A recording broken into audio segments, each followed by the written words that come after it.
চিৎকার করে, আর আমি তো চিৎকারের জন্য করি মুহিবুল্লাহ বাবুনগরের ব্যক্তির জন্য নয়।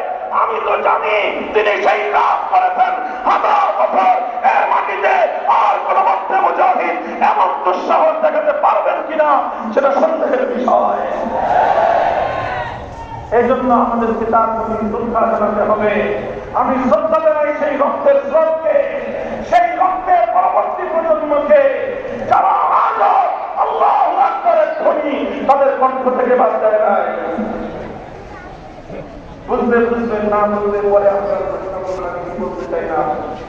আমি তাদের পরবর্তী প্রজন্মকে বলে দিব, আমি তাদেরকে পরামর্শ দিব, খবরদার কোন রাজনৈতিক স্বার্থের কারণে, কোন রাজনৈতিক ধান্দার কারণে, কোন রাজনৈতিক গুরুকে খুশি করবার জন্য কোন ব্যক্তি, কোন পরিবার, কোন গোষ্ঠী, কোন রাষ্ট্র কাউকে খুশি করার জন্য ইমানদার আল্লাহর ভক্তের প্রশ্নে আপোষ করতে পারে না। কথা পরিষ্কার।